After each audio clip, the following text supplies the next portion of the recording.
A little late, y'all. I'm just coming in. I got some things going on out there, and I needed to look into. Where are my lights? There they are. There they are. Hold on a sec here.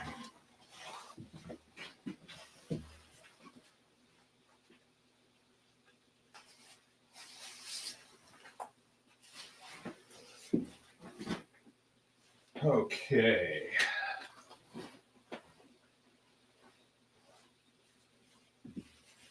All right. All right. I think I'm ready. Okay. Welcome. Yes, I'm playing a farmer this week. It's winter. Ooh, 6 people on here already. Wow. Right on. Definitely wintertime. Lenny's with us. Keith Sutton's with us. Welcome. Glad to see you guys. Hey, you know what else I need that I don't have? I don't have my glasses. I got to get my glasses real quick. Just excuse me. I had a lot going on and I lost track of the time. I didn't even know what time it was actually, but I didn't think it was this late.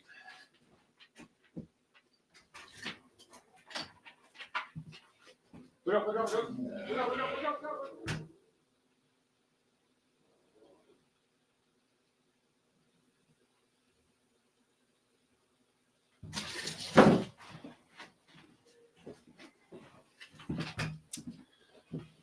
Well, let's see. Let's get things situated here.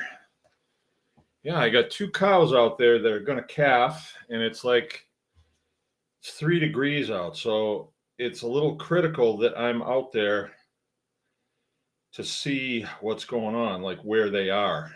And, they plop down in the craziest places.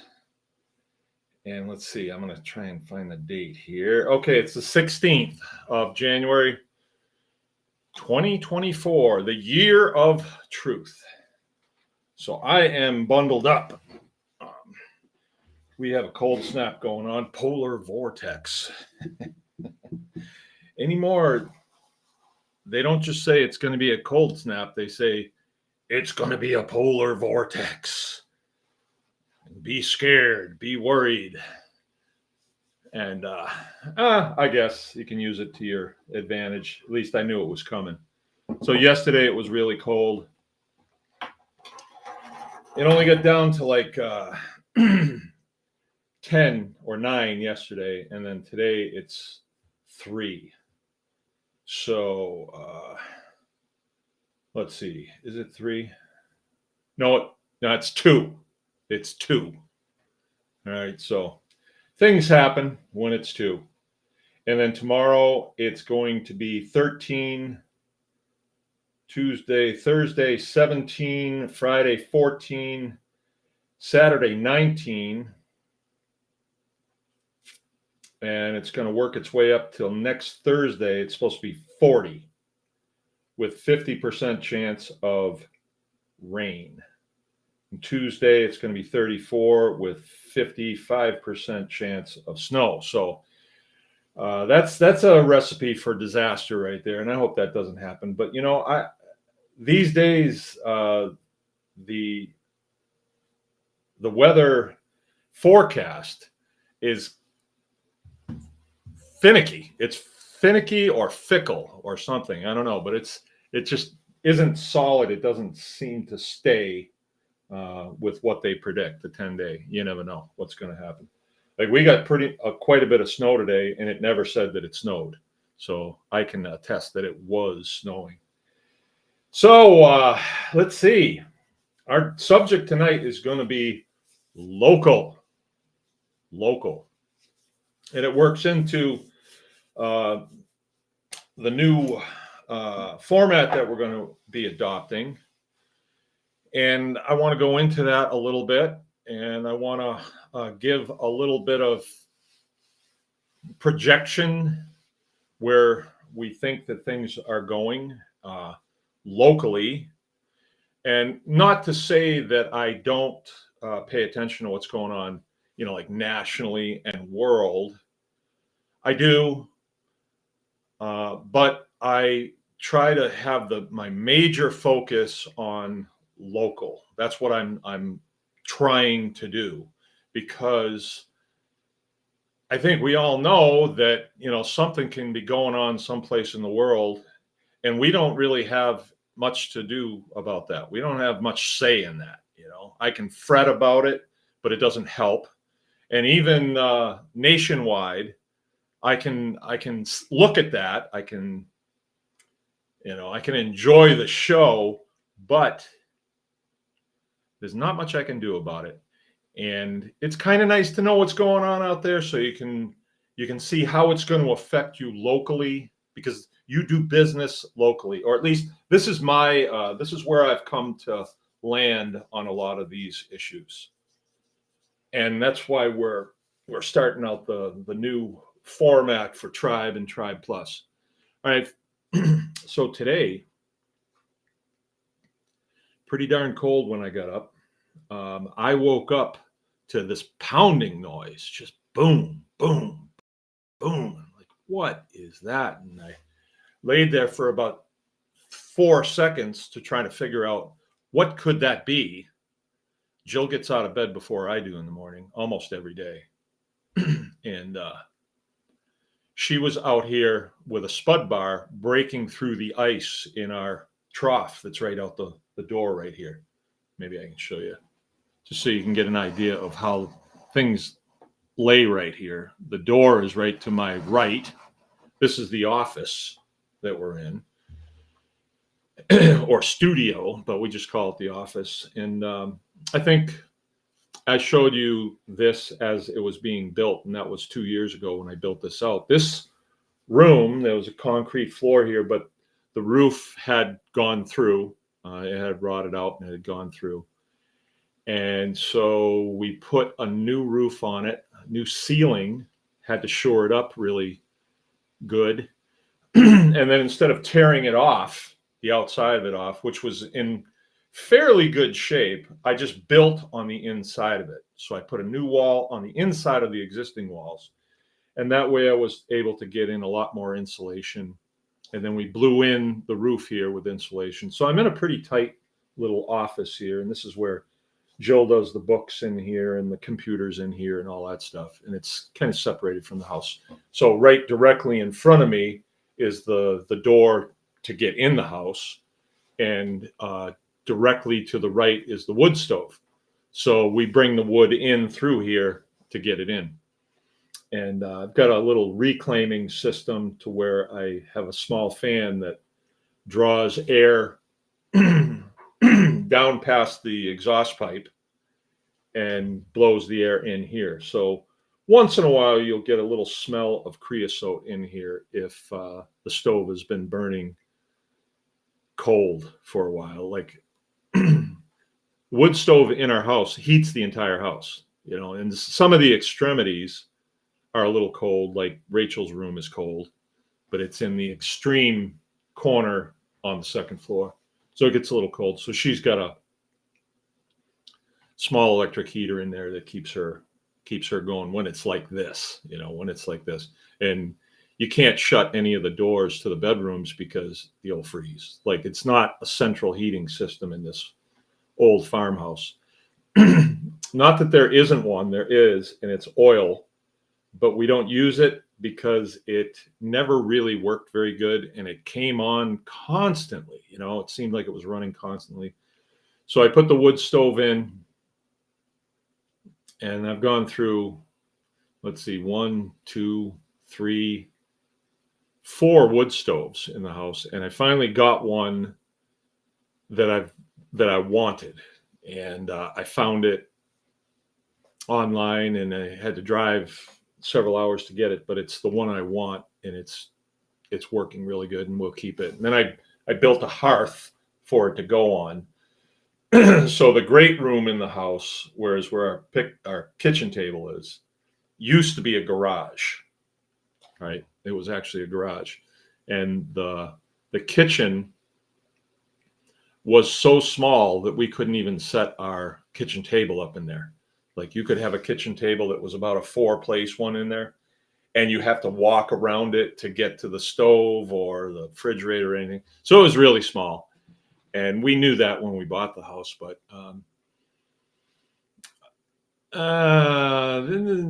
my idea of how this farm was going to go when I bought it is definitely different than the way it turned out. And we came to appreciate the house just the way it was. It's small for sure for a big family like ours, but it's a farm and we do most of our daily activity outside, spend very little time inside, sleep inside for sure. And then in the wintertime like this, we'll eat at the kitchen table, which is inside near the wood stove. And it's a nice place to congregate. But, our work is outside and our play is outside. So it's nice having a small house because it's easier to take care of. And now there's only 3 of my children still in the house. So at one point there was 8 plus me and Jill, 1 bathroom. We have an outhouse that, if you really got to go, you can go out there. And so I don't know, we got through it and I'm glad we did. I'm actually glad we did because the alternative would have been to take this house down and build a more modern house, bigger, that would accommodate, 10 people, 2 bathrooms or maybe 3. And then I'd have a huge note to pay.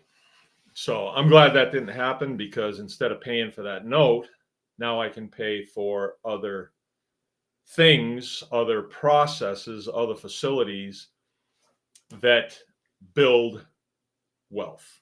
All right. So we're going to talk about local, but I want to reiterate what I said last week for quite a few reasons. I don't need to share them all.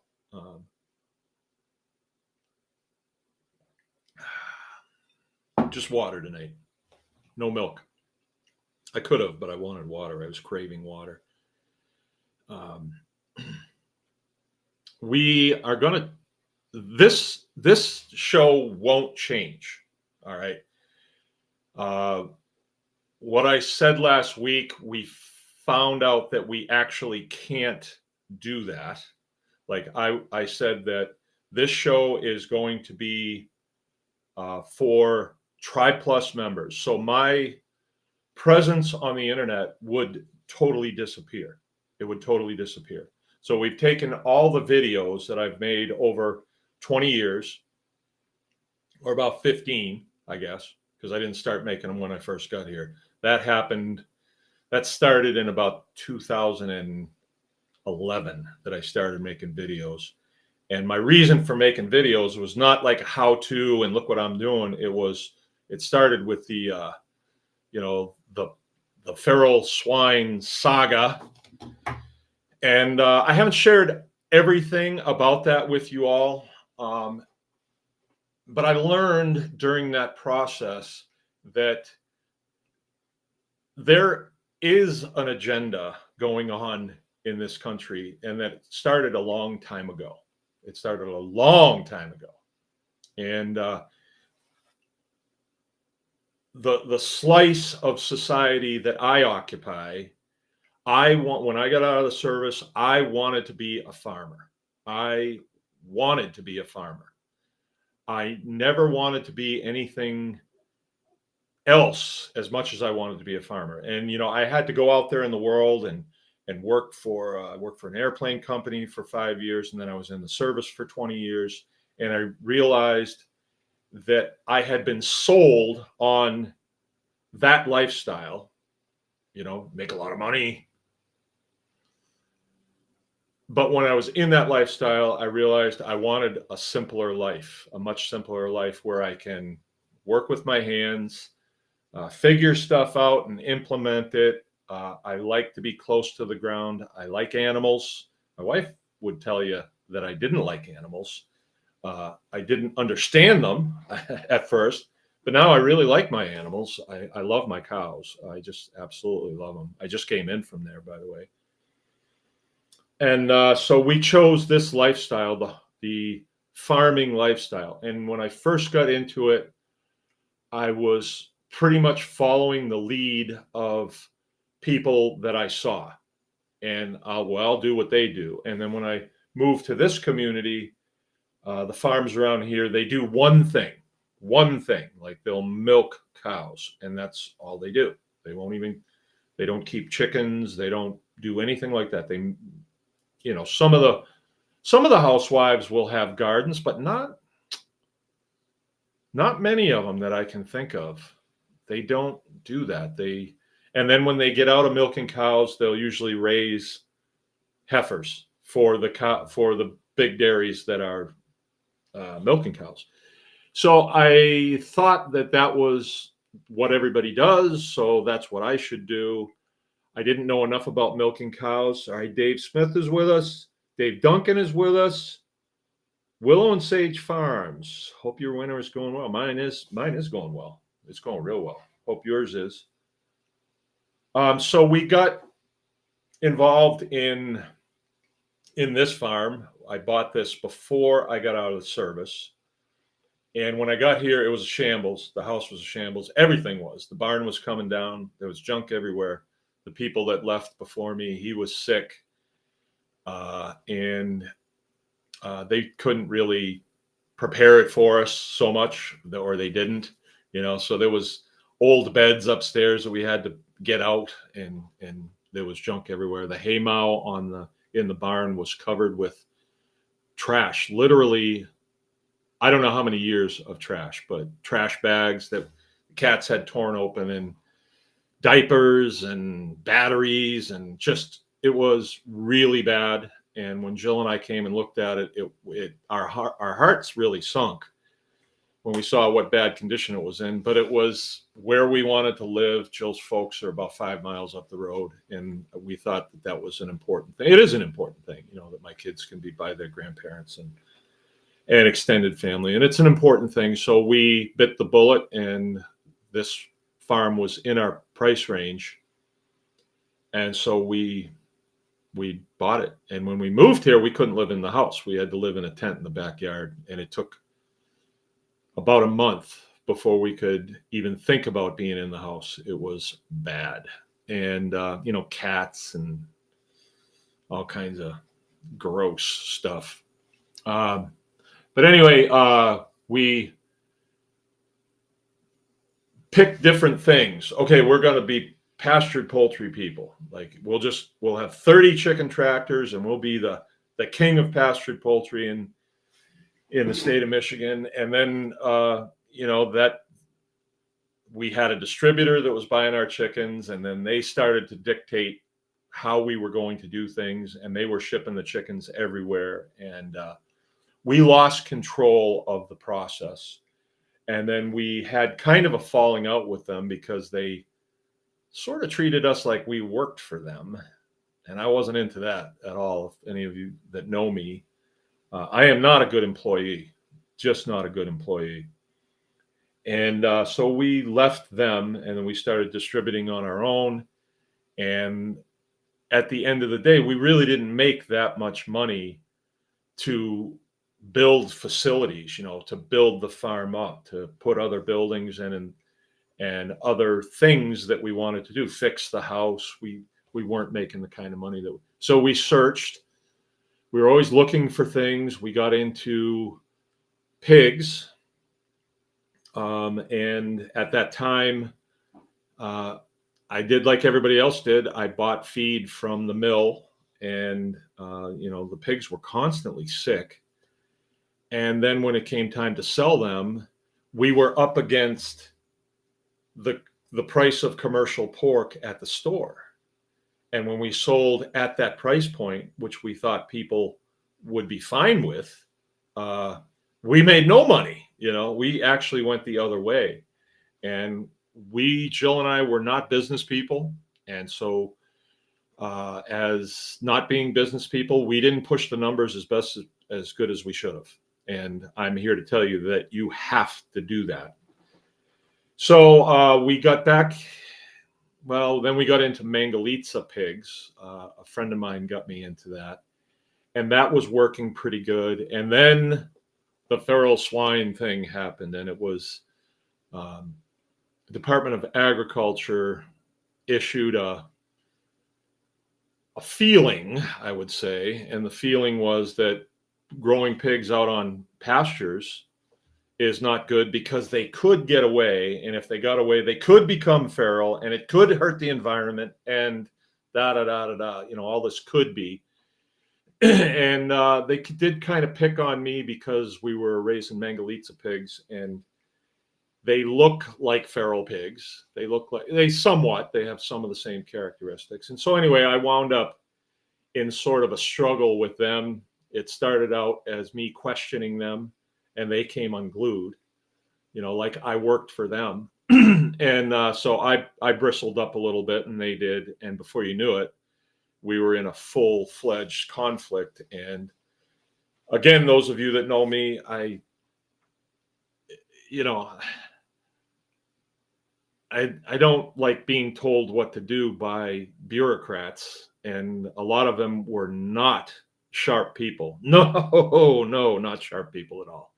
Very unprofessional. So anyway, it wound up in quite a struggle that lasted a few years. It was a court thing. There was a lot of attention towards it because it really meant that if the Department of Agriculture could tell you what animals you could have on your farm, then that's not a good position to be in as a farmer. Or if they can tell you how your process is to proceed, that's not a good place to be.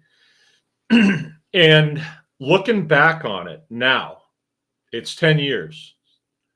It ended in 14. So looking back on it now, 10 years later, knowing what we know through what we've all been through, if you can process that, it's a control thing. There's a combination of big corporations that want all the market, and then you have government contractors like the Department of Agriculture that are in the pocket of those industrial agriculturalists, and they are going to regulate out the small guy so the big guys can have it all, right?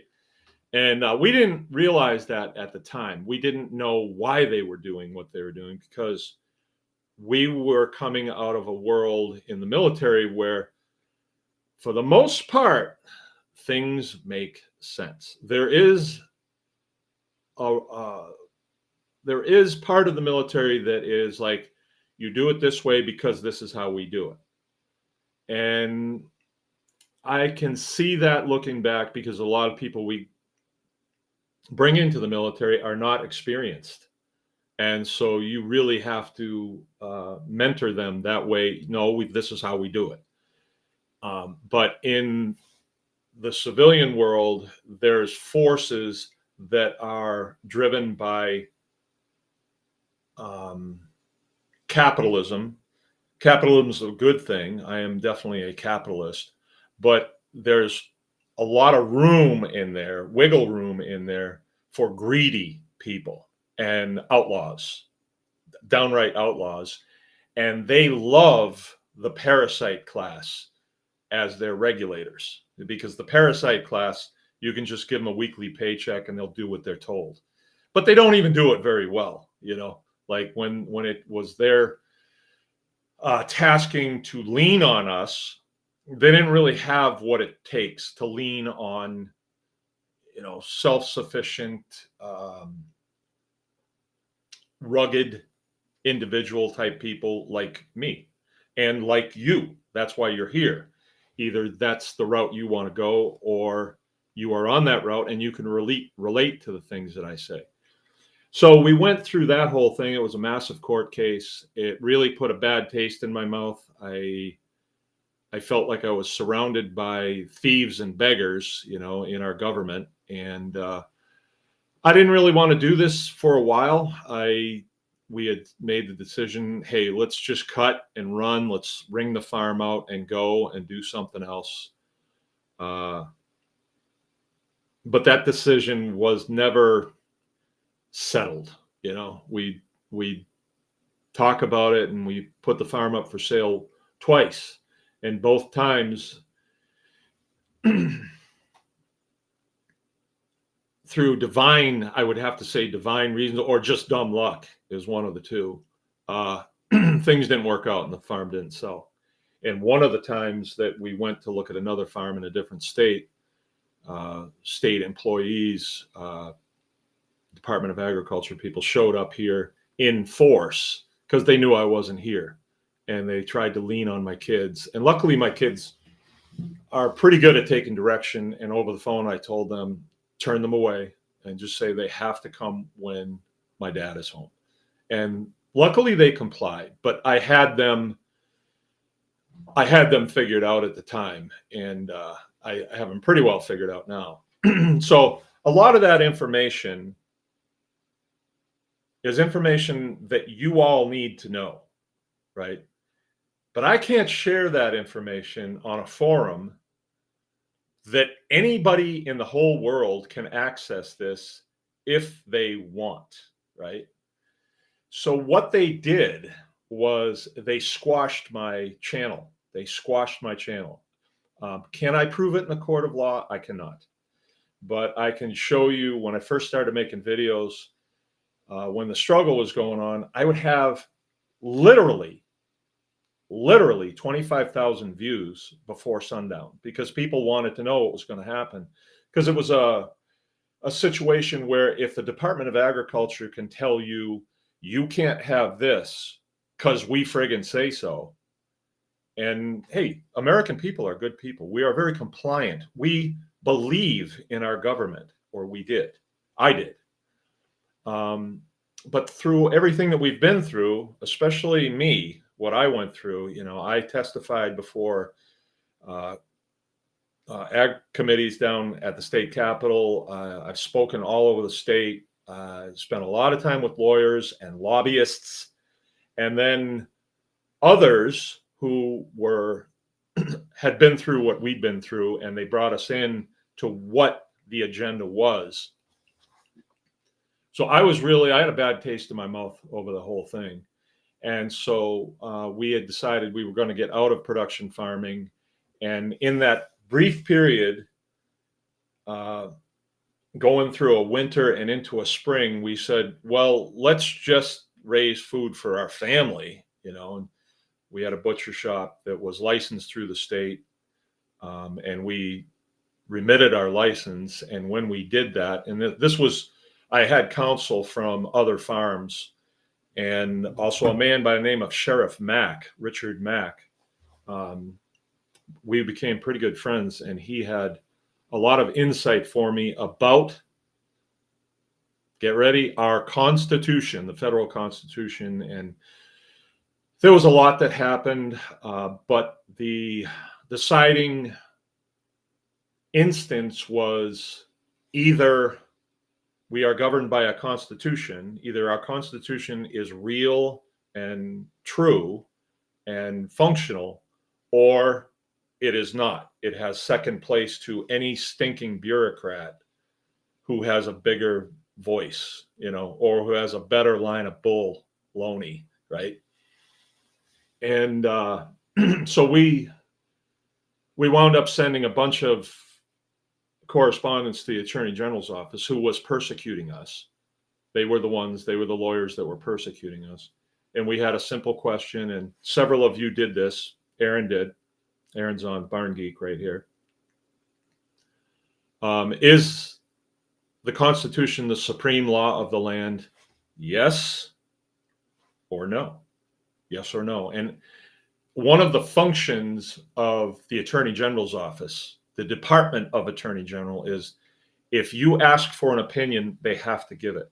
And so when we had 15 different people, I mean, I asked the whole tribe to email them with that question, and 15 of you did, and then forwarded it to me. And in every case, whether it was actually the Attorney General, his name was Bill Schuette at the time, a Republican, or one of his minions, all a bunch of lawyers, sorry, they answered in the affirmative. So that means that the Fifth Amendment the First Amendment, Second Amendment, Third Amendment, Fourth Amendment, Fifth Amendment. Fifth Amendment says that my life, my liberty, which is my freedom, and my property, which is my farm, also it's my process. My process is my property. How I do stuff is protected under the due process of law, not regulation, not order, not fatwa, not any of those things. Law. And law, as you remember, it requires a bill that's put forward. It's voted on in committees, and then it goes to the House, and then it goes to the Senate. And our system is good. The struggle between the two parties is a good thing. Like, they don't want each other to get a bill through, into law. And then it has to be signed into law by the governor. And there's a lot that goes with that. And if they could say that my pigs were illegal, if they could deem them to be a controlled substance like crack cocaine or C4 explosive or, any of the things that are illegal per the law, then we would have been out of business. But they couldn't do that. So they kind of work around it, and they kind of fool you into thinking you got to do what we say. And then they have their ways of scaring you and, just the typical government BS. But we saw through that. And then in a court of law, what they did not want was this farmer to say, Judge, am I protected by the Fifth Amendment? Yes or no?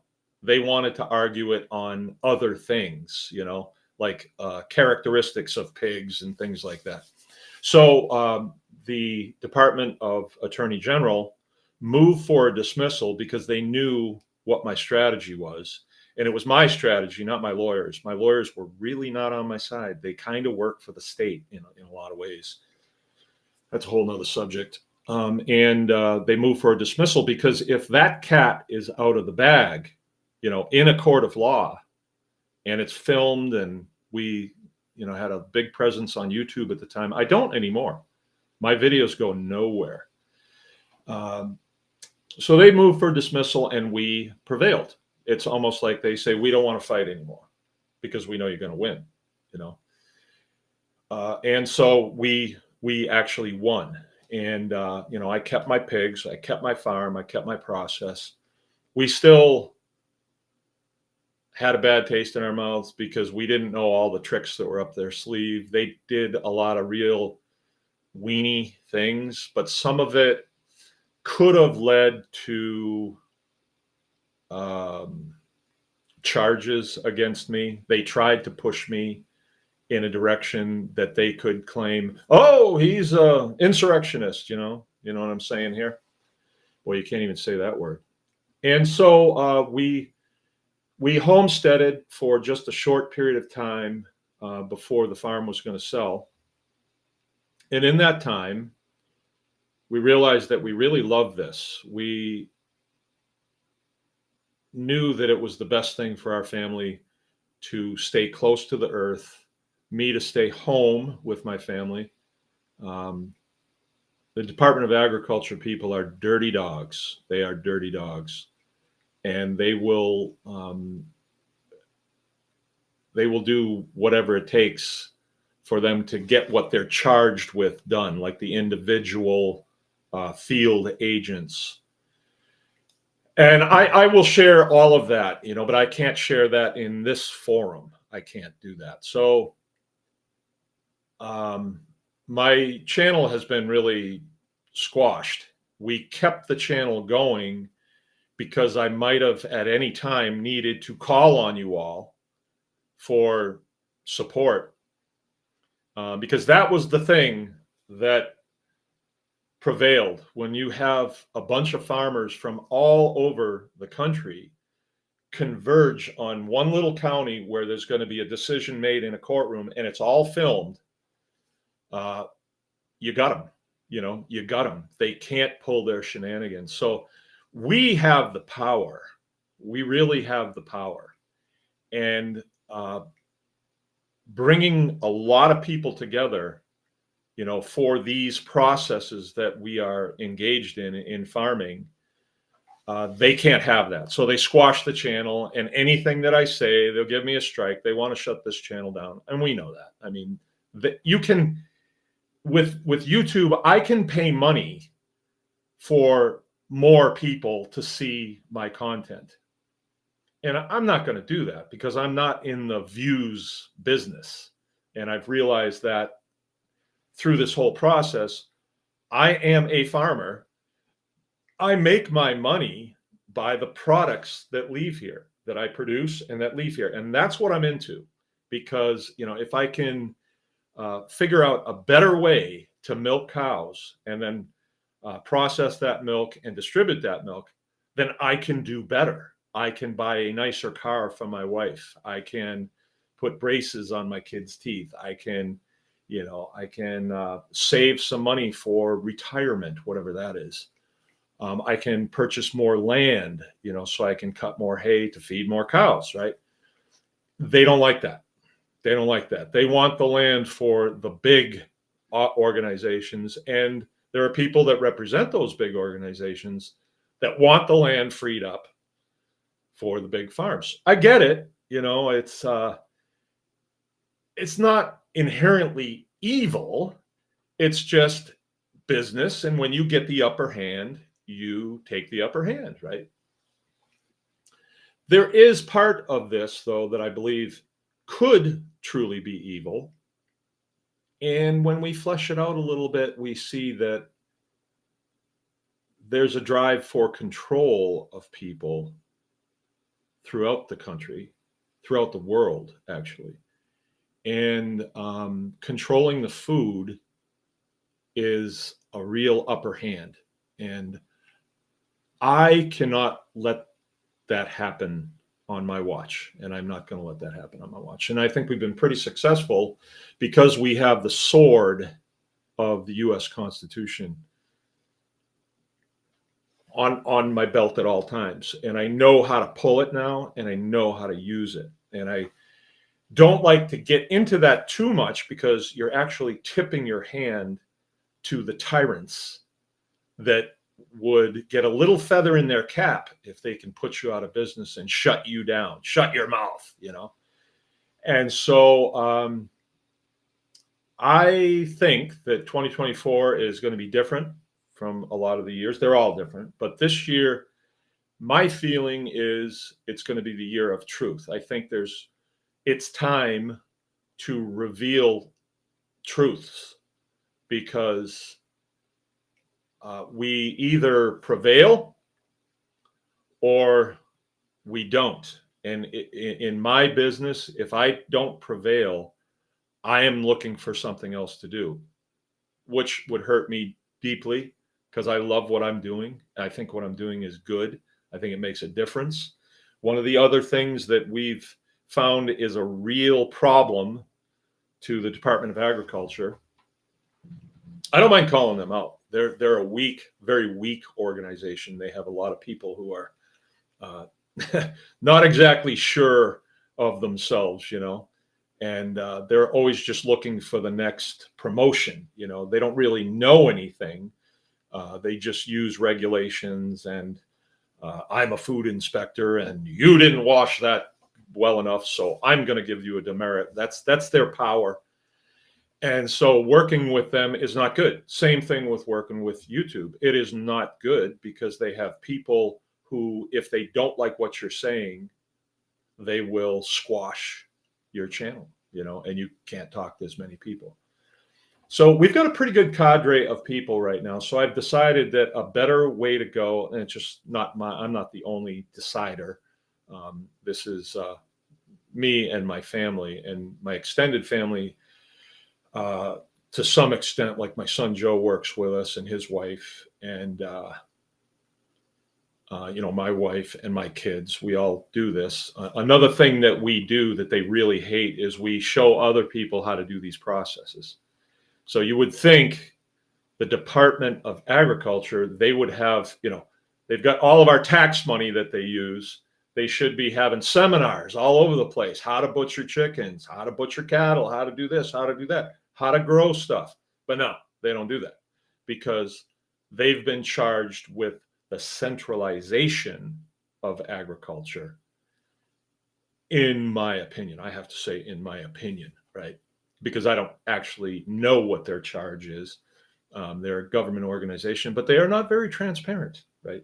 So we know what they say, but then we see what they do, and it's very Orwellian, if you ask me. You know, like the Department of Agriculture, you think they promote agriculture, but they actually regulate people out, and they run operations like the feral swine operation, which makes people think, oh, I'll get in trouble.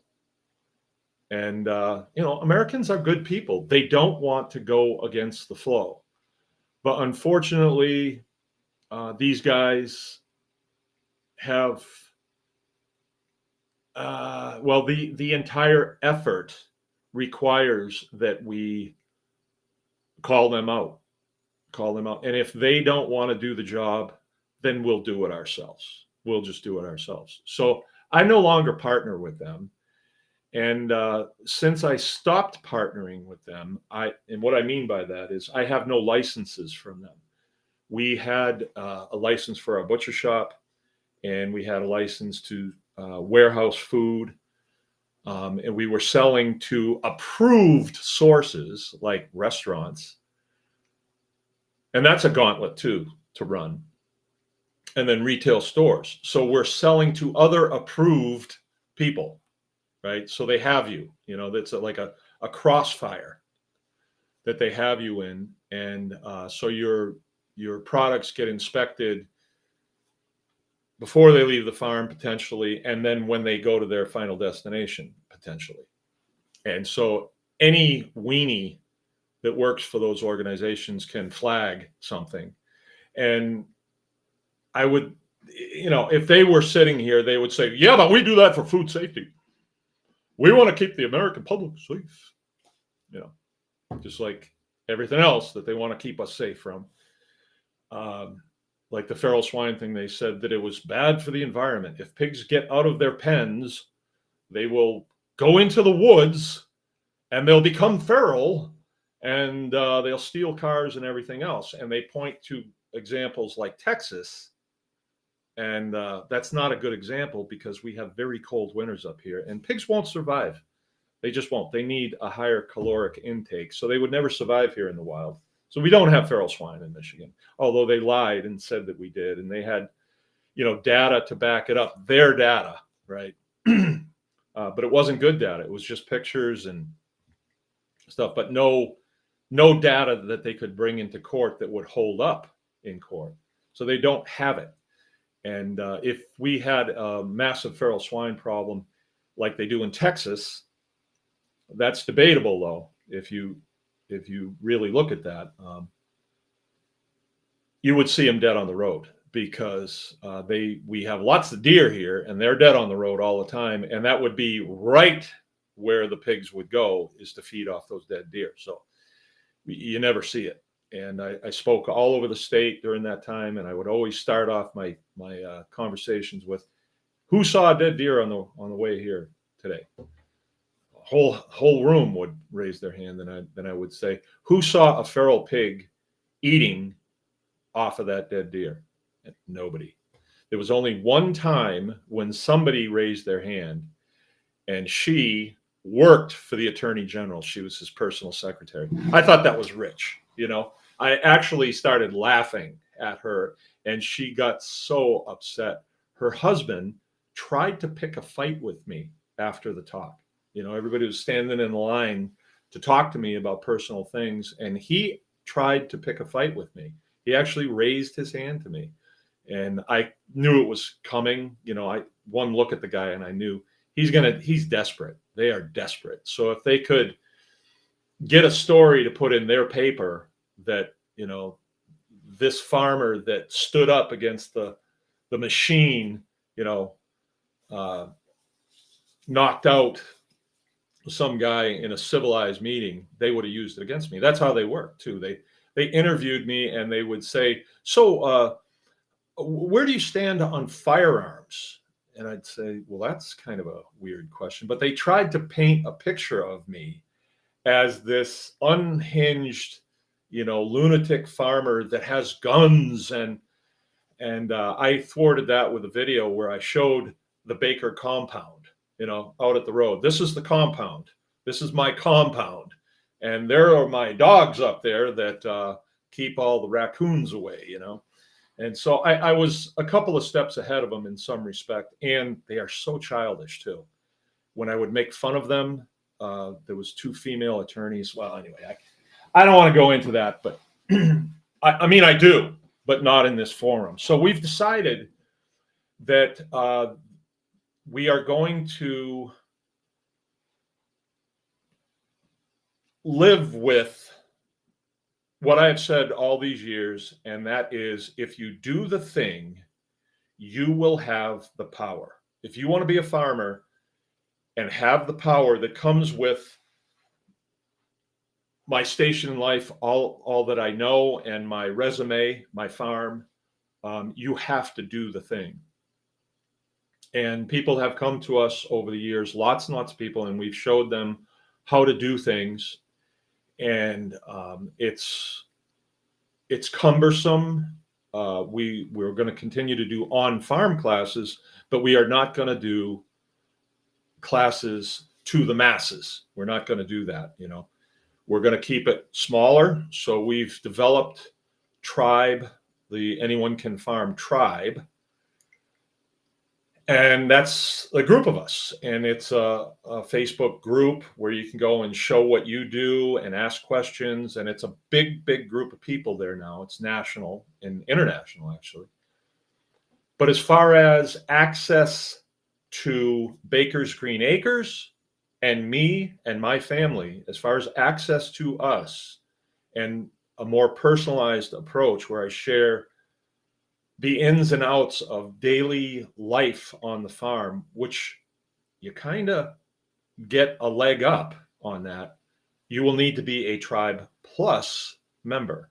And to be a Tribe Plus member, you go to bakersgreenacres.com and you go through the process. And yeah, you will have to remit some dollars, right? Now, what do those dollars go to? They go to Baker's Green Acres. We have a big plan. I'm still really young, and I have a lot that I want to accomplish on this farm. The idea of the farm, to me, is I go outside, I see my work, I see what I've accomplished, me and my family have accomplished, and I get motivated. I get inspired. I really do. I get inspired. I have an idea. I want to do something. I do it. I build it. We operate it. I sit down. I have a steak, from that process. And I say, this is good. More people would want to do this. But in order to pass that on, I want to do that behind closed doors, just with a smaller group of dedicated people, of motivated people, of people that will say, yeah, I want that. I'm going to make a sacrifice. When I decide that I'm going to share stuff with you all, there's something that comes into my mind. And that is what's called operational security, OPSEC. When I make a video, pull up my phone and I say, hey, this is what I did. This is kind of how I did it and all that. I'm sharing that with my enemies. And make no mistake, there is a boogeyman out there. Not a good one, not a fierce one, not one that I'm worried about, but I don't need that hassle, and I don't want them to know what I do. I don't have to bring them in on it, And so I want to do those things more in depth behind closed doors with just our cadre. And right now, Tribe Plus has about 40 people in it, about 40.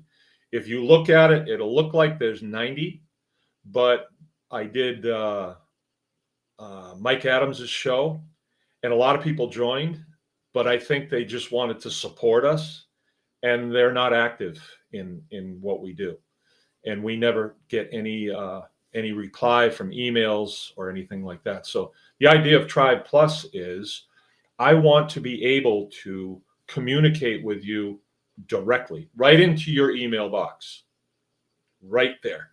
So let's say in the tribe, let's say we had 100 families throughout Michigan and maybe even a little further. We've got people in Missouri and California, or actually quite a few states.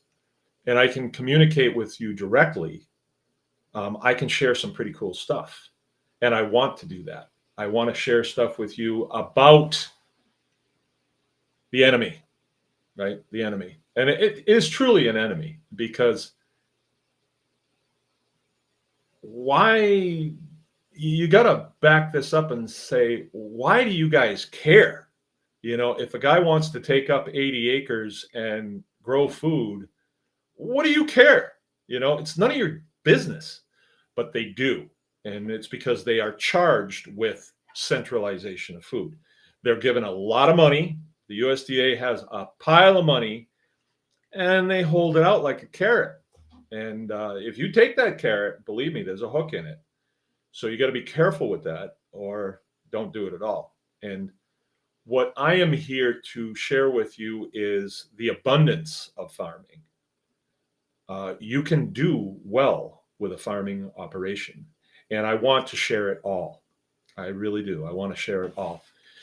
And you might think, well, aren't you creating competition? No. We're going to talk a little bit about local tonight. And I live in Marion, Michigan, and the big city over there in Cadillac is 20 miles away. And it's a town of 10,000 people, 10 or 12,000 people. That's a lot of people, right? And we take our milk over there. We take our hamburger over there. We take a lot of our products over there. And then a lot of those people now feel very safe and very secure by making a trip once a week over to the farm. And so we have a little room where we have our freezers, and we call it the store, right? What else would you call it? I call it the outpost, actually, because I think of movies that I've seen, like The Outlaw Josie Wales, where they have this outpost that's out on the prairie, and they sell horses there, and whiskey and ammunition and guns, and you could even get a squaw there if you need one in the movie. We don't have any. But so I like that whole outpost thing. Like, hey, do you sell firewood? Yeah, we'll sell firewood. We'll sell you firewood. Do you sell lumber? Yeah. I got a good buddy that saws lumber, and he'll bring it here. We'll resell it. You know, why not? You just bump it up a little bit, makes it worth our time. Why not? You know, if it, do you sell plans for barns? Oh yeah. Actually, I don't sell them, but I'll show you a guy that will hook you up. You know, that's the beauty of the tribe. That really is the beauty of the tribe. If you were to ask me, hey man, where can I get a car fixed? I know a guy. Actually, I know two. I know two guys now. You know, what happens if what do I do if I get stuck? You know, and I need a wrecker? I know a guy. He's in the tribe. You know, John Spears. What about let's see. If I need some lumber sawed? I know that guy. What if I need to know about setting up security on my farm? I can help you. I know a guy that is a specialist in that regard. You know, a Marine, very, very well worn Marine, but he can look at things like I would never have looked at things as far as security. And you do have to look at security. Why? Because you have livestock, and you have, you know, what is a beef out on the field? What is that worth? It's better part of $10,000, you know, so you have to have security. You can't just figure that, oh, everybody's nice, you know, no one will steal from me. I had somebody steal a turkey because I had them close to the road, and there was these little footprints out there. I don't know who they were, but I wonder. I wonder. So security is somebody actually swiped a pig from us not too long ago, right out of one of the front fields. Not a big one, a little one, a nice little red Mangalitsa. And I'm quite sure of that because I found no remnant that it had been killed in the pen. And contrary to popular beliefs that the Department of Ag would have you think, if pigs get out of the fence, they go frantic to get back in the fence because why? That's where their bed is. That's where their food is. They don't love the big world out there. That's not true what they say. I can tell you all about the feral swine problem in Texas, and it's nothing like you think. Those animals are actually released there, and that is a process that's known as masting. You know, they do that. If you ever saw Old Yeller, and Travis was hog marking, they just turn their pigs loose because there's these huge groves of oaks in the river bottoms, and the pigs go out and they eat them, and then you go out and you hunt them when you need food, right? So it was a reliable source of meat, and that's been done throughout the ages. It's coming across the Atlantic. There are islands where they would turn pigs loose so they could stop and get fresh meat. Maritime and pigs go hand in hand, right? That's why there's pigs that appear to be wild boar-ish that are from the Pacific Rim that are been spread out. How did that happen? Oh, it must have been the land bridge. No, it was mariners that did that. They kept them in the hold of the ship. They fed all the garbage to them, and then when they needed a pig, they would kill them in the hold of the ship. So anyway, that's a whole nother story. So the new format will be that if you are a Tribe Plus member, you will have access to the material that I'm going to produce or that I do produce. I've made somewhere in the neighborhood of 1,700 videos. That's the official count on everything from foraging to pastured poultry, milking, grazing cattle, pastured pork, fencing, carpentry, egg production, butchering. I mean, the list goes on. And then just plain living, when I come across something that I think, well, this is kind of interesting how this, hey, this would be a good thing to share. But all of that, all those videos now have been cataloged. So Tribe Plus people can say, well, let's see what Mark has to say about this. And you can watch 15 videos on that. And you can see a 15-year younger Mark talking to you about, well, this is what I'm going to do. And then you can see the progression of where we are in 2023. And you don't want to do like I started. You don't want to do that because, like I tell you all the time, we need to fortify our position. You need to improve your process constantly. You got to make it better. Always, always, always. You're always improving your process. So the processes that I would relate to you in 2023 are not the same way I did them in 2004 when we took up this farm. Then I knew very little, in retrospect. I thought I knew enough to get by, but I really didn't know that much. So you will have access to all of that. Then all of the how-to videos, you'll have access to those. They're all cataloged. You will have all the manufacturers' discounts, the people that we do business with. And it's surprising that there are manufacturers out there that are going the alternative route. They know that we influence a lot of people, and so they'll give us something. Here, try this out. And if it works good, then I'll say, hey, these boots are really good. Like I'm wearing Hyzea boots now, and they're half the price of like Carhartt boots or Muck boots. Muck boots are garbage now. The next best one was Dry Shod. I tried them out. They only lasted a year. I've got these Hyzeas on right now that keep my feet warm, and they have held up. They're not cracking or getting holes in them. And I was used to buying $130 pair of boots every year, and it's just the way it's going to be. And now these ones are on their second year, and they are half the price. Half the price. So I do promote them because if I find something good, I'm going to tell you about it. If I get something not so good, then I'm not going to tell my friends, try it, buy this. Because these people don't pay me or anything. They give you free stuff to try out. And maybe someday, it would be, but that's not my business. That's not the business that I'm in. And this is where we get back to, if you do the thing, you will have the power. Why do you want to listen to me if I don't actually do this? How am I going to make content if I don't do this, right? But I actually do this. And so my content will be worth listening to. If you want to listen, there's a saying in the military, if you want to live, you listen to people who know. And how do you know they know? Because they're still walking around. If you think you got a better way of doing things, you're going to wind up in trouble, right? So you listen to the older guys, the guys that have made it, not the ones that haven't made it. Don't listen to them. Listen to those who know.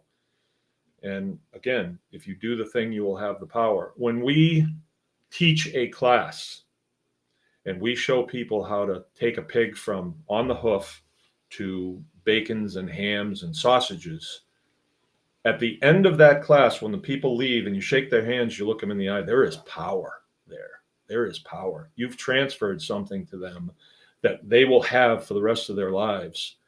And in times like these, a skill like that can mean the difference between life and death. And, little perspective on times like these. I'm 63.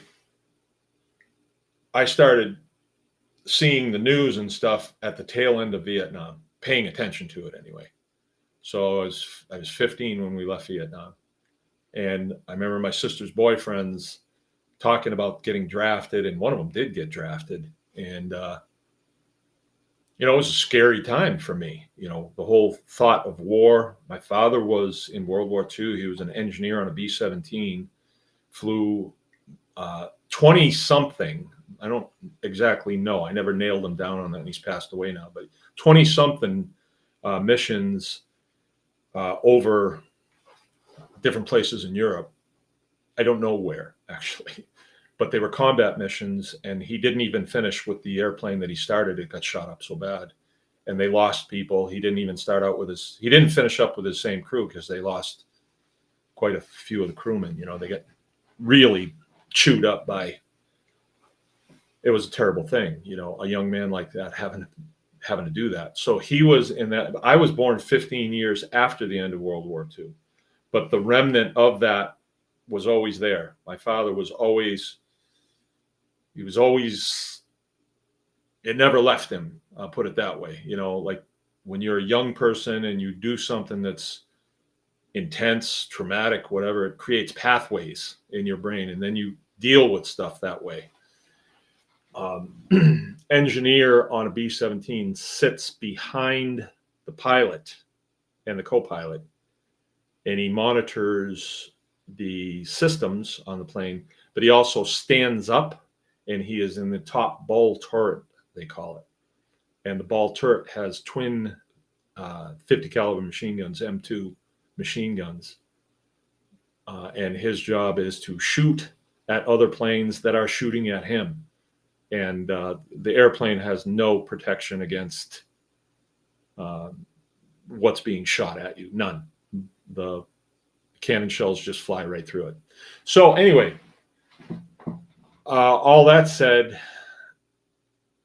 that we have lived, my generation has lived in relative safety.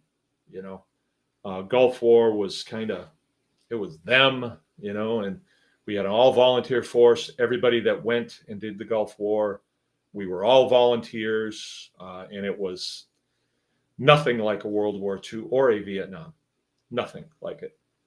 And so we've had relative safety. Now we're hearing rumors of bad things. We're hearing that. And I think we can all see that there is a struggle. The question is, who's the struggle between?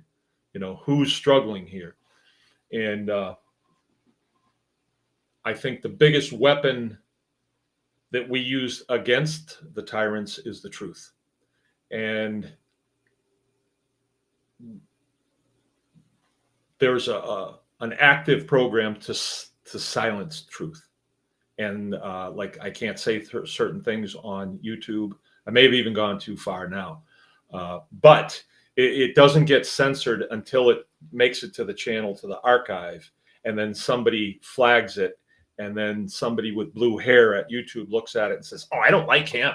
They'll knock that out and send him a nasty notification, and I can't do anything about it.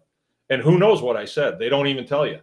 One time I said something about Caitlyn Jenner, and that eyes raised some eyebrows over there. But that's a great example of, if I had said, "Isn't she beautiful and lovely and courageous?" then that's acceptable. But see, that's not the truth. That is not the truth. But when you tell the truth, they'll shut your whole channel down. So when we are talking about the things that we need to talk about now, we have to be behind closed doors, and that's what Tribe Plus is going to be. If you don't want to hear that, then you can still tune in on this show, right, live, and you will get it. Because what will happen after tonight is this show will be taken and put in a private site, right? But in order to do it and have you guys be able to comment, this is the only format that we have, so we have to use it. So I'm going to be a little footloose with what I say on here from now on, because we know now that it's only when it makes it to the archives, and we'll do the show live, but then it will be put someplace where you can't access it unless you are a Tribe Plus person. So that's how we're going to protect ourselves. Operational security is, you don't want to put pieces of the puzzle out there to your enemies to be able to piece it together and build, an offensive against you. And in order for me to be perfectly truthful about this homestead and the processes that we do here, it has to be private. That's all there is to it. So that's how we're going to proceed. We have never been about clicks or views or anything like that. I guess, YouTube has a way of always telling you, to get more views, do this. To get more clicks, do this. And, you think someday I'm going to be way up there and be getting 1 million views per video, and my money will come from YouTube. Well, that's not even reality, but that's not the business I'm in anyway. I'm in this business, and this business of producing, beef, pork, chicken, that requires reality, right? That reality. And reality is based in truth, So that's the way we're going to proceed. And then I know, like my good friend Clint Eastwood has said, a man has to know his limitations. So I am not an actor, right? So I can't be given a script and memorize it and then spit it out with passion, or so you'd know I'm speaking truth. I'm not an actor. An actor is somebody like Anthony Hopkins that can read a script, and then he can be Hannibal Lecter, and you are scared of Hannibal Lecter. I'm not that guy. I'm not an actor. I'm just a homesteader guy that is really into farming, the homesteading mystique, all the different processes. And I'm not done yet. I've got a lot more that I want to do. And I'm good at instructing, and I'm good at passing it on. impromptu, like, hey, pull the phone out of the pocket. Okay, here's what I'm doing. This is what I've discovered. These are the bolts I used. These work good. These didn't work good. Whatever, the specifics of what I'm doing. And I'm going to do more of that. And then those impromptu videos, not edited or anything, will come in here, and Jill will catalog them and add them to the archive. So you'll be able to get to them. We also do consulting. I had to raise my consulting prices because it has to be at a pain point where it's acceptable to me. All right. For me to leave here, go to another farm, and consult with somebody for an hour at $100 per hour, it's not worth it for me. It is not worth it. For me to break away from what I'm doing and sit here on a Zoom call for $100 an hour, yeah, that's good. And I can talk on the phone with them, and I can say, hey, have this ready for me so I can see it. And there's going to be things that I see that they won't see for 10 years of living there that can put them further ahead in their farm and operation. And that makes sense. Consulting is a real live thing. That is one of the products that we produce here.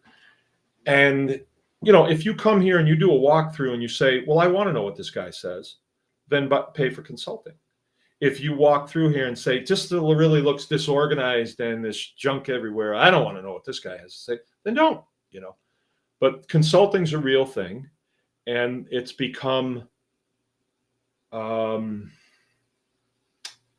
there's too much.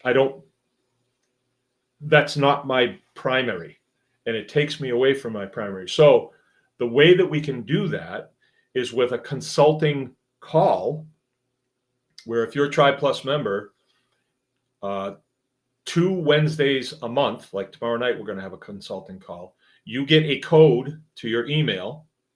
You hit that, and then you're on a Zoom call. So your picture shows up, and my picture's there, and everybody else's picture's there. And then we can have a conversation, and we go in order, and people say, hey, hi, I'm this, and this is what I'm doing. I'm having problems with this.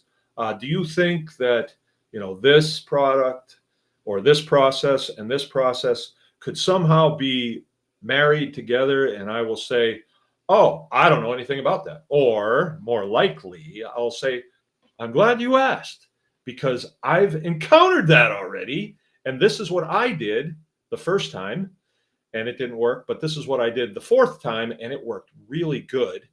And then it opened up this process, and so on and so on. And I'm finding when people get their nose in a groove, they make the discoveries themselves. And then there is this bloom, this blossom that people have. And when they're on a consulting call, I'll see, oh, I know the answer to that. I'll tell you what I did. And then I kind of sit back and I'm like, wow, that's good. That's good. So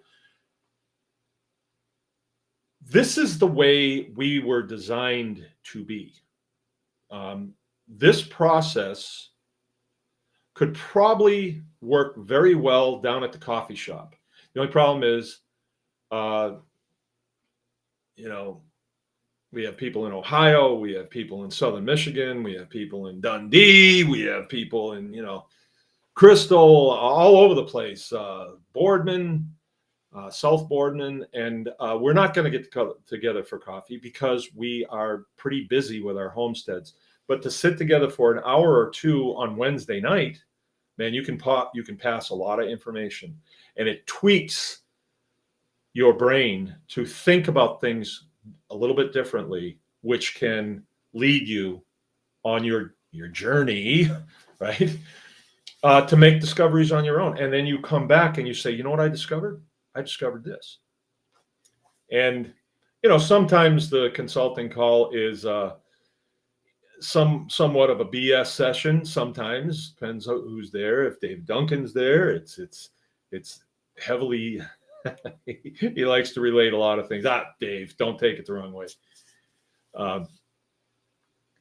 But we share a lot of things, health things, antidotes, animal health, facilities, you name it.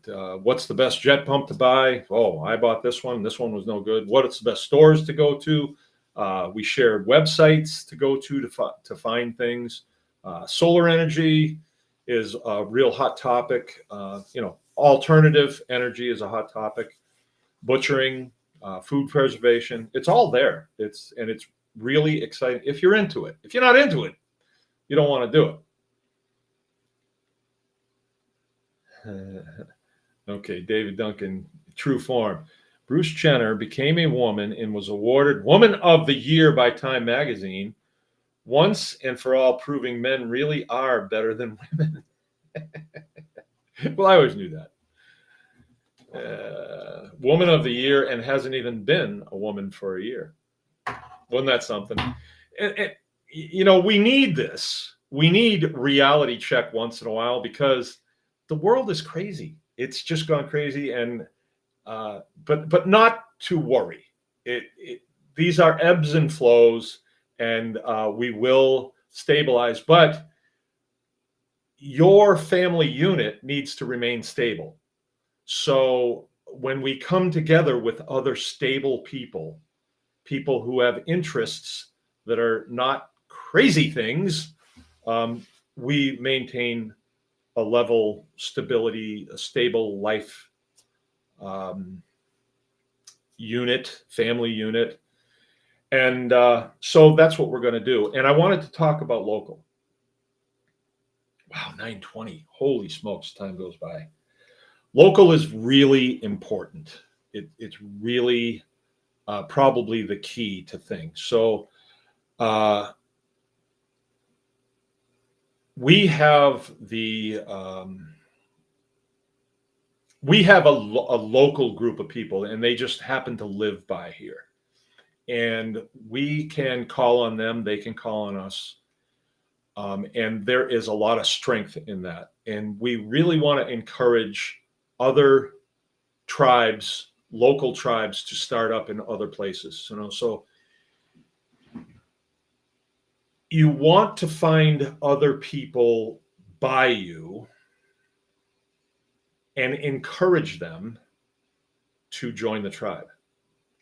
So that is what you call a referral.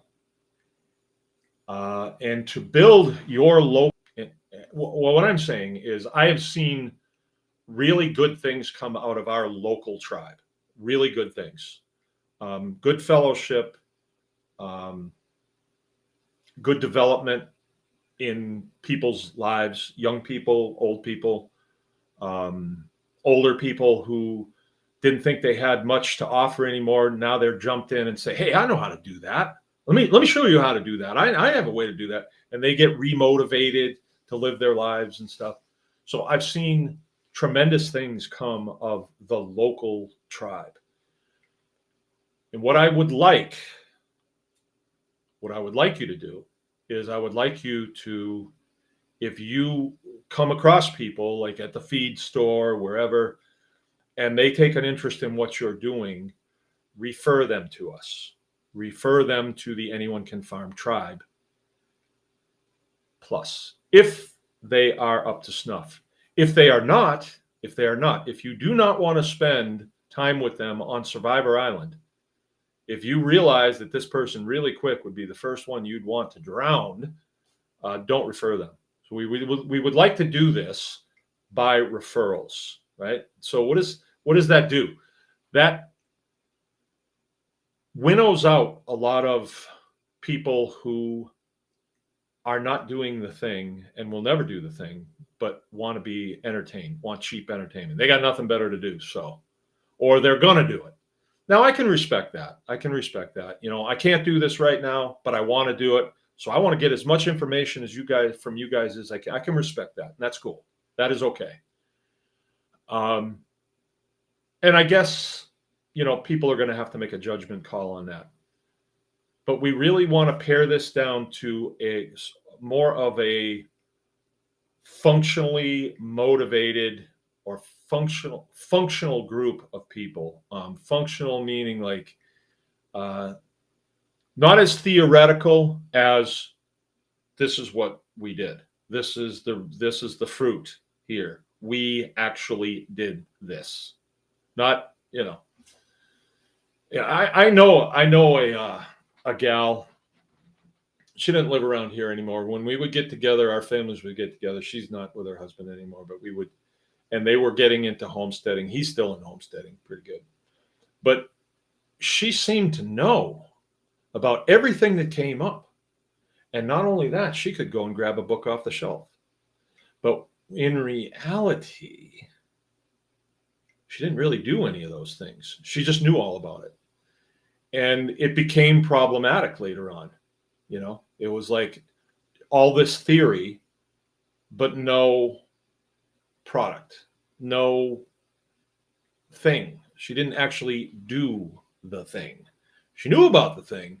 And the internet is full of people that know all about the thing. They're internet keyboard warriors and they know all about.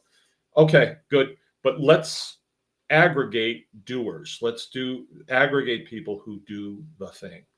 So that is where we're going to go with this. And I encourage you to tell your friends if they want to, like, if you want to get this broadcast and you are not able to come to this broadcast and you want to get it on the archive, you're going to have to be in the tribe. Okay. So bakersgreenacres.com, you go in there and that's a good place to start. You can find it. If you can't find that, you just call the farm. Somebody will walk you through it. And we're not really looking to have a massive tribe. We're not. The proceeds from that are going to go into facilities here. So when you come here for one of the many classes that we're going to do in the future, we do lots of classes now, but I have an idea. All right. I got an idea of one-day classes Saturdays, and I'd like to do 12 a year. And it's for Tribe Plus people only. Like if you're not in Tribe Plus, you can't stay at the campground. That's for our people only, right? But when you see a class that you would like, then you call and say, "Hey, I would like to get a cabin for that that class." Okay, so then you can come Friday night. You can stay, walk over here in the morning, get in on a good fencing class, a day-long fencing class, have lunch, go back, spend the weekend if you want, and then go home. But it's Tribe Plus only. See, we don't want just anybody coming here because we've had, we didn't like that. We didn't like having people here that weren't our people, that didn't know what we were about. We didn't really like that so much. And I don't think it's conducive to a cohesive unit. I want a more cohesive unit. So we would probably, all the proceeds will go to facilities here for sure. What else are we going to spend them on? Lottery tickets and beer? No, they will all go to the facilities here. And those facilities, like if you're in Tribe Plus, the dollars that you spend to be in Tribe Plus will benefit you if you take advantage of it when you come here. Right. So I got this idea of these 12 micro classes weekend. See, I love doing it. I just really love doing it with the right group. With the right group, it's a breeze. It's fun. It's fellowship. And people leave, they shake your hand, and now they know how to build a fence properly. Oh, that's pretty important in homesteading. Or now they know how to. There's so many things that we do here. It's just on and on. Cheese and milking cows. A one-day cow milking class would be outstanding, I think, because you could cover a lot of ground, and then the people could be here for the milking and then the bottling of the milk, and then we can do a pasture walk, and we can look at facilities, why, how, and all that stuff. And there's nothing like seeing it in person with somebody that's actually doing it. Then your questions are not going to fall on ears that don't know. Most of your questions are going to fall on ears that know. And then if you wanted to milk cows, you want to milk 10 cows and make $100,000 a year, I will walk you through it. I have no problem walking you through it. No ifs, ands, or buts. I will walk you through it. I milk 5 cows, and I will show you how much money I make off that. I'll show you the books. No problem. But local. Let's talk about local. Let's talk about selling your products local as opposed to mailing them places. We're all hearing about this guy, Amos Miller, this poor Amish guy. And he's, being oppressed by the government. They raided him, for goodness sakes. Well, I happen to know the inside poop on that because I know people that used to buy from him for their food buying club. And I've been briefed on it twice. And I even called yesterday to find out. Hey, tell me again what's going on here. Well, this guy is not exactly a farmer. He is more of an aggregator. So he has all of these Amish farms, and out in Pennsylvania, in Lancaster County, it's like all Amish out there. And they're all growing stuff. They sell it to him, and he resells it. So he's got a big warehouse that he works out of. So he's an aggregator. He's not, as he comes off, as the poor farmer that's being oppressed by the, and he has agreements with the USDA because he's shipping across state lines. So there are laws concerning shipping agricultural products across state lines. Laws, right? We are a land of laws. If you decide you're not going to follow the law, you become incarcerated. You break the law, you will get arrested, right? You rob a bank. Don't say, well, I'm a farmer, so I'm being oppressed by the state police for locking me up for armed robbery. No, that doesn't work. And that whole thing could be alleviated if he was selling local. He wouldn't have any of those problems, wouldn't need to be working in unison with any of these departments at all. And so there would be no agreement with them. They would have no say in what he does. Like, Department of Agriculture doesn't care if I raise a chicken, butcher it, and sell it to my neighbor. They don't care. I mean, I have no contract with them, so it's not in their purview, right? And so if you do business locally, you don't have to go through any of that. And why wouldn't you do business locally? There was a push years ago to become organically certified. So it used to be the USDA that did it, but then they started hiring contractors to come and certify you with a USDA certified organic stamp. And why would you need that? You need that if you're going to take your products that you raise in Michigan and put them on a semi and send them to New York City. And you do that because those people in New York City got a lot of money, but they want to know it's organic. So they want the USDA to certify that it's organic. But by the time you ship it there, they pay the big bucks for it. By the time it trickles back to you, you're making about the same or less than if you would have sold it locally. And you don't have to work with a semi company, a shipping company, and then a distribution company on the other end of that. So by doing that, by going that route, you complicate your operation. And if the semi company, the transportation company, does something incorrect, like I got oranges sent to me today and they were frozen solid. Now there's a problem, right? Whereas the lady that came to get her milk yesterday, right, but had to park in the road because the driveway had blown shut. She walked up the driveway, tough gal, got her milk, and walked back down the driveway. If there's a problem, she would get on the phone and call me, or probably come up to the house and say, hey, this milk smells funny. And then I would say, oh, well, that's from a year ago. I wonder how that got in there, and nothing like that. There's never been a complaint on our milk. Not one complaint in all the time that we've been doing it, because the milk goes out the day or the next day after it comes out of the cow. Like, milk went out of here today that was still warm. It was in the cooler, but it wasn't cooled down all the way. And the woman that got it, she said, "Oh, this will keep my hands warm when I'm driving home." Well, there's nothing wrong with warm milk. When you get home, you put it in your fridge and it'll cool down. No, not a problem. But that milk is good for 10 days at least. And then you can do stuff with it after that. Actually, at 10 days, it's still good. Even if it starts going a little sour, it's actually still drinkable. It's different, but it doesn't, it's not going to make you sick. You're not going to, you won't spit it out. You'll just say, oh, this is 10 days old. Yeah. And then, okay, let's just bake with this then. So when you do business locally, you have far less problems. And there is another thing that you avoid, right?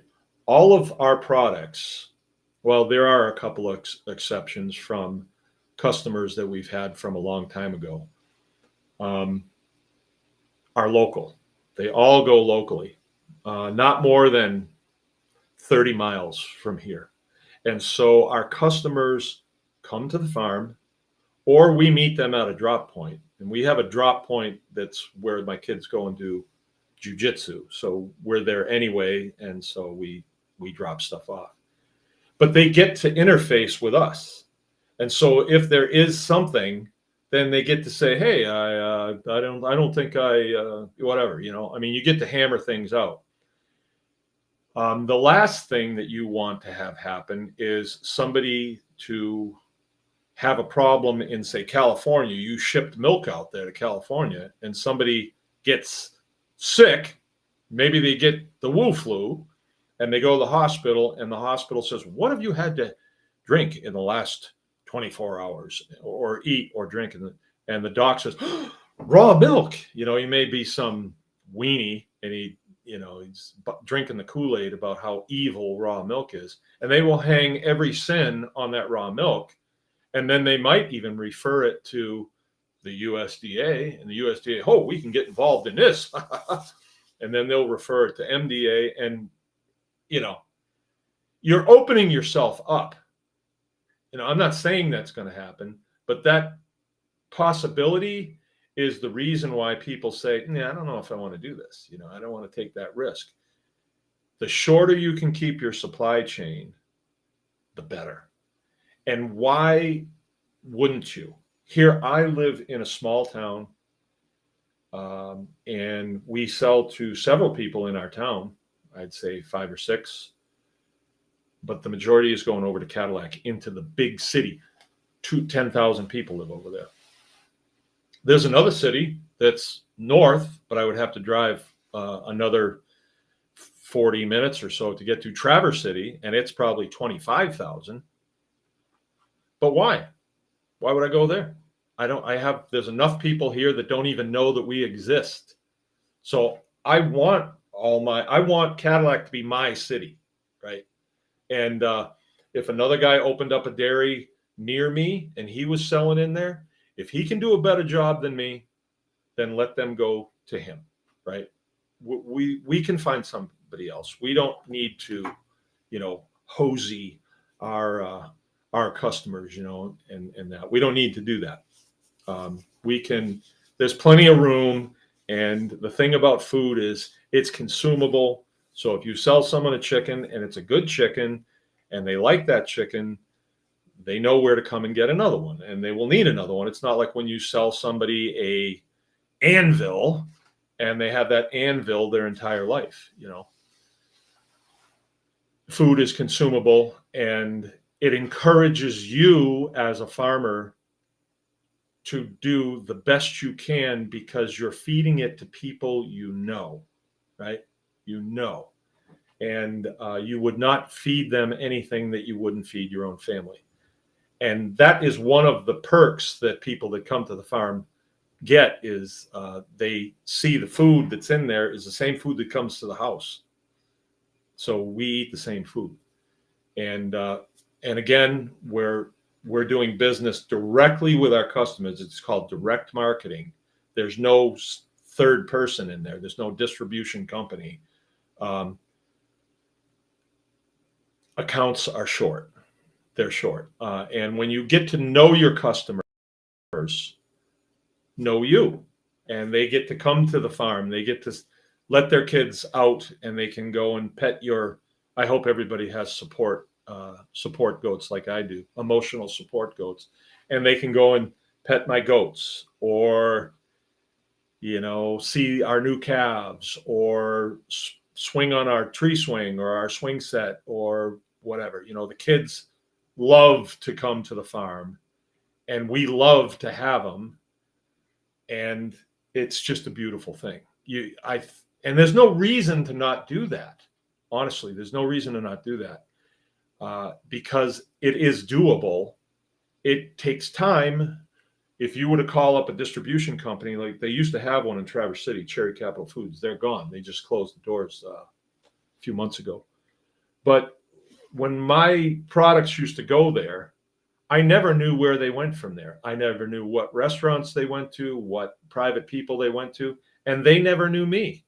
So it put like a guillotine in the supply chain that was almost impregnable, right? So let's say there was a lady that came here today that gets milk from us, and I saw her walk out of here with a couple of chickens. Let's say that she has a girlfriend that she's talking to about feeding her children. This lady was pregnant, and she had a couple of little kids. I know they come here all the time. And so moms care about the food that they feed to their kids. They care about that. They really care about that. I always say, treat the moms right, and treat the dads right too, because the dad, they go home and lay all this food on mom, and mom is like, whoa, honey, you are the greatest. Let's go to bed. Okay, early tonight. I don't know. So one mom gets good food and she sees her children's eyes start to sparkle. She will refer you to somebody else like her, right? She's not going to refer to the homeless guy under the bridge. She's not going to stop and say, hey, I just got a really good chicken. You ought to go down there and get a chicken. It won't happen like that, so you're going to get the same group of people coming. You want high quality people coming. You don't want bad checks. You don't want people who are going to pull in the driveway and slip on the ice and say, well, I'm going to have to sue you for you don't want that. And that's not reality anyway. We've never had anything like that. And we teach classes where people are using sharp knives and they cut themselves. No one ever says, I think I'm going to have to sue you. No, they become community. They become friends. You don't sue people like that. You sue government. They're the scumbags, or they become that way. So keeping your supply line short. Okay. Now another thing, the boogeyman that's out there. If the further your products are going, the more lines of authority you're going to be cutting, right? So you have a food inspector, right? Like we have one here, and his job is to inspect all the stores around here. And then when we had a license, he was coming and inspecting us once a year. It was really cursory and it was really dumb. It was a waste of time. And then I'd have to sign something and I'd have to, pay money. And it would take time out of my day and a lot of questions that you don't need to know these. And it was almost like I worked for him. It started out being I'll tell you about that later, but then when I cut ties with those organizations, Department of Agriculture, I no longer had a contract with them.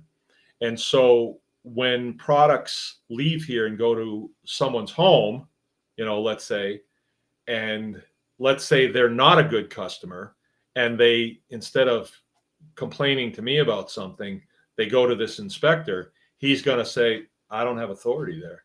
So it ends right there. But let's say it's an inspector in 2 counties over. They're going to be like, oh, I can get that corner office now. I'll put the screws to this guy. That's how the parasite class is. Like they don't produce anything, but they are college educated, and so they want to come and tell you how to do it. So you minimize that. You totally minimize that, and you stay small. You stay. Your head's not sticking up. And I don't want to say you stay under the radar, because we're not doing anything that is not good, wholesome, illegal. I mean, we're not doing anything illegal. We have no contract with them, so we're not violating any agreement that we've made with them. When I sell directly to another household, they come to me because they've been referred, and they say, "Can I buy chicken?" That's the beginning of a contract right there. And I say, "Yes, you can buy chicken." If I look at them and I say, "No, you can't buy chicken. I don't want you coming on my property." That hasn't happened, but it could, I suppose. There was one thing like that. Yeah. We sold chicken to, no, we butchered chickens for a lady. This is a long time ago. And she lived in Irons, which is probably an hour away from here. And so we butchered her chickens, and she wanted to wait, right? And we don't do that. No, we butcher your chickens, and then we put them in cold water, cool them down, to 40 degrees or so. Then we put them in the cooler, curl them down to 38, and then we package them, and you come and get them, that afternoon. Well, she had something that she had to do. And I said, well, if we put these in packages, you're going to have to get them home and get them someplace cool, because they're body temperature, they're chicken temperature now. And they went through the water once, but they were still pretty warm. And I should have said no, but she had something real important to do. And so I said, yeah. And she made it seem as though she was fully aware of food safety and all that stuff. And so she stopped at several stores on the way home and didn't get those chickens home until like 5 o'clock in the afternoon. And they were not fully cooled. So all the bacteria that's in the cavity of that chicken just exploded. And then she got them home. She put them in the freezer. And, they continued to rot on the inside until they froze. But then as soon as she cooked them, all that bacteria woke right up, and it was just loaded. And her husband ate it, and they said it tasted really funny. And they got sick. And she called me, and I said, well, what exactly did you do? And she explained it. And I said, oh, well, you didn't do what I told you to do. So from that point on, we would not do that anymore, because then we're giving them the opportunity to screw up. And so we cut that out. We won't do that anymore. But do you know, because she worked at a store that I used to sell to, they actually did it again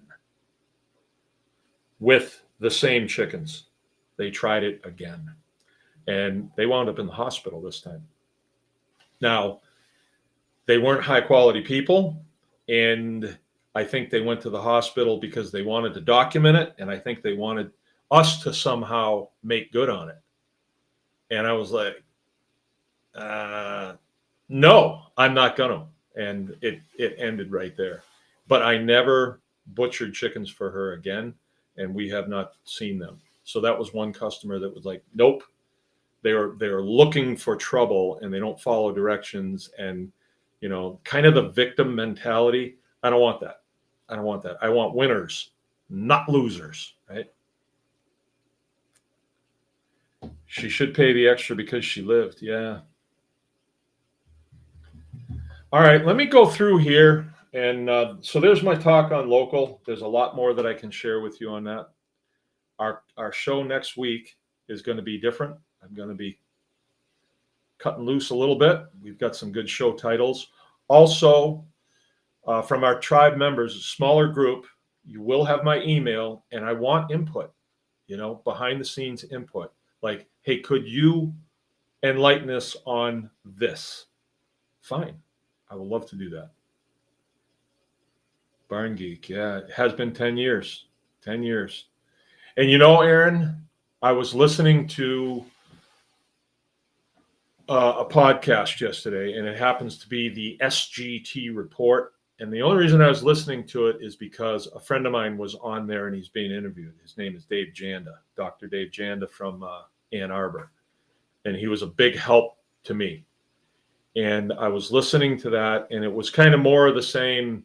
Oh, the blue helmets, they're at the border, and all this stuff, all this just stuff that when you get done listening, you're like, holy smokes, what's happening to our world? And, the whole recitation of the bloodline families that are running the world and the bankers and all this stuff, Charles Schwab and all that stuff that you can't do a thing about. But the way they tell it to you, it's like, this stuff is happening and there's nothing you can do. Well, I called Dave Janda right away. And I said, I need to talk to you because I got something to get off my chest here. And my perspective on it was, wait a minute, there is something that you can do. There is. But it's not at, like we can't go, me and Aaron, we can't go and talk to Charles. No, what's his name?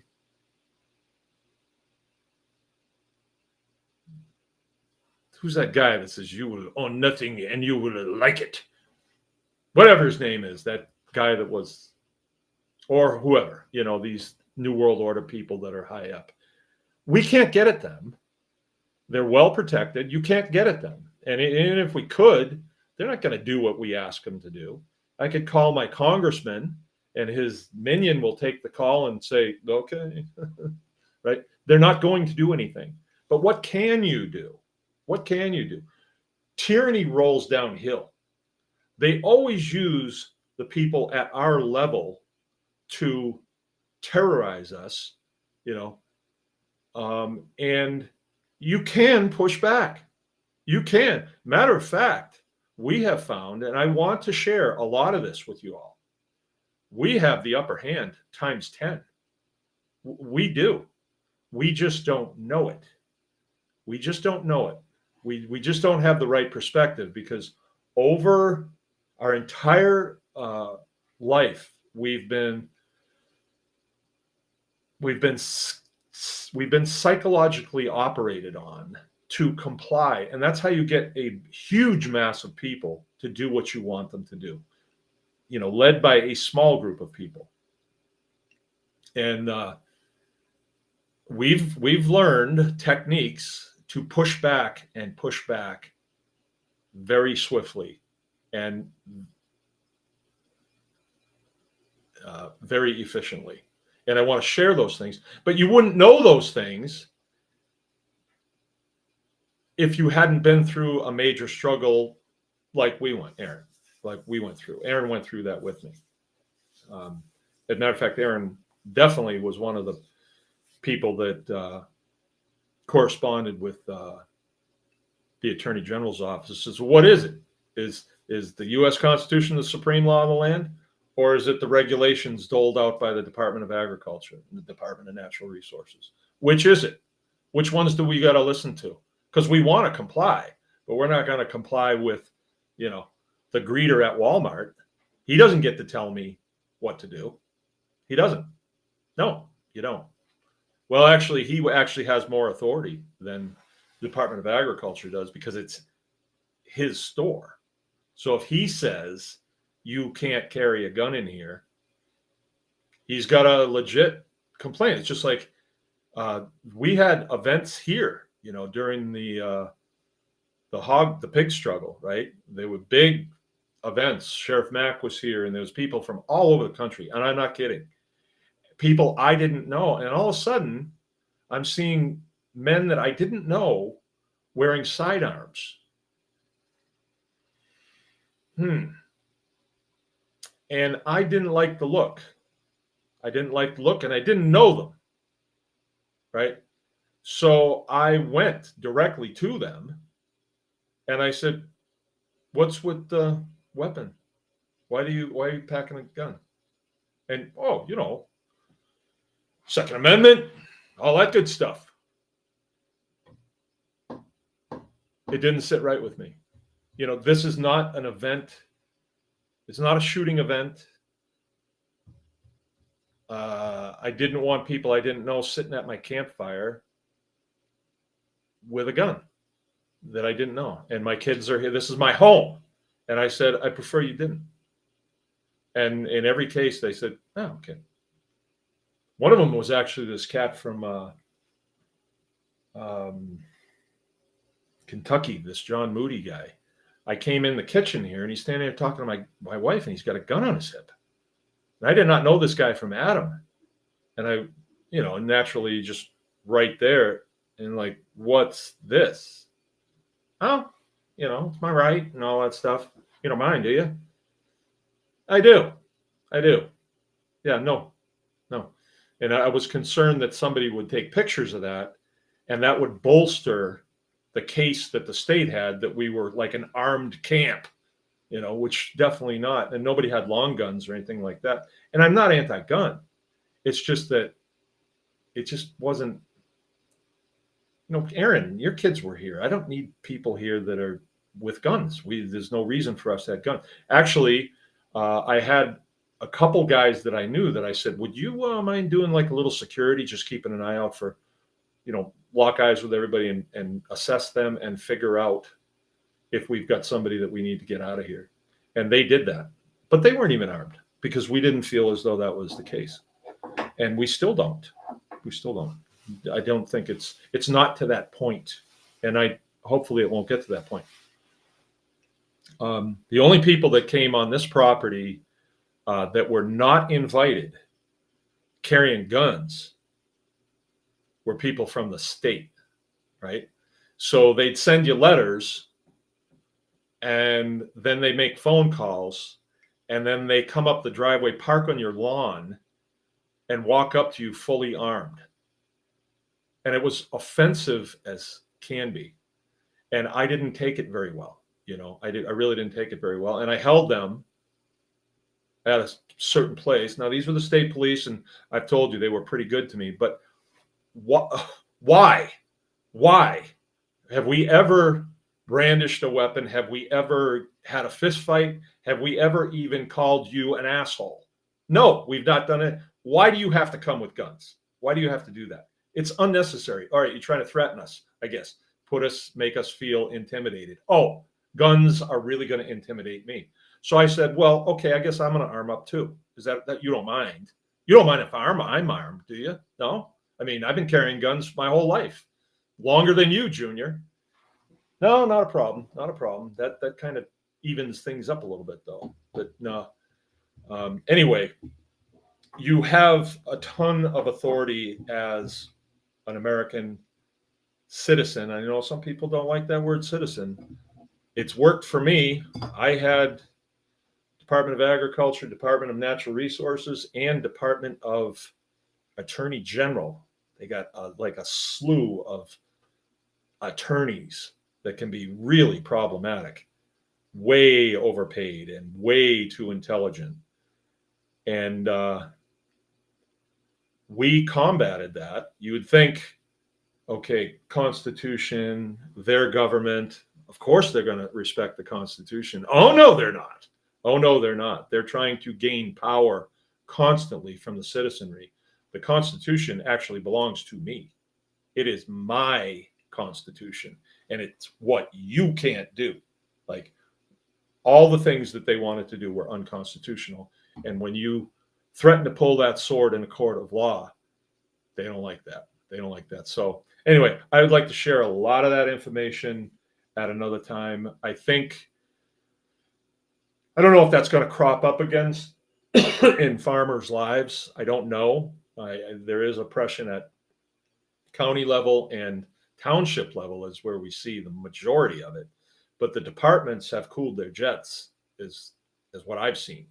And I get quite a bit of contact from people when they get in a bad way. That's another benefit of being in the tribe, is you can get pretty good advice. And I don't know why people say, well, I'm not giving legal advice. I don't know. Oh yeah, Klaus Schwab. Rooted Reliance. I don't know why people say that. Oh, I'm not giving legal advice, or I'm not giving financial advice. I don't know why people say that. Do they think that if you give financial advice, then they can come back and take money from you? I don't know. Or if I give legal advice, that I have to be a licensed attorney? I don't know. But I give constitutional advice all the time. And my first bit of advice is go to your computer and put in Bill of Rights, U.S. Constitution, and download it. It's a page. It's got 10 bullet statements on it. Read them. Make 10 copies, put bookmarks, tape one over the toilet so you can review it a few times a day, late at night. And when you start viewing things through that constitutional lens, you realize, wow, I got a lot of authority here. I got a whole lot of authority. I just need to know how to actually wield it. And it's not hard. And it doesn't even take guts. It really doesn't. If you are wielding, let's say you're going to wield a real sword. Let's say you pull a real sword, and you're going up against an adversary. And let's say he's got a sword. And let's say you don't know how to use a sword. He might kill you if he knows how to use a sword. But with a constitution, the beauty of it is you can take a swing with that. And if it doesn't work, you can take another swing and another swing. And nobody can ever come back at you for exercising your constitutional rights, even though they will threaten and they will send you letters and they will use their special language that they used. Their language could result in fines up to $10,000 per animal. Could, up to. They use those words, but us, we read, they're going to fine me $10,000, right? Yeah, they do that all the time. We have been treated like farm animals by the parasite class that seems to run our government right now.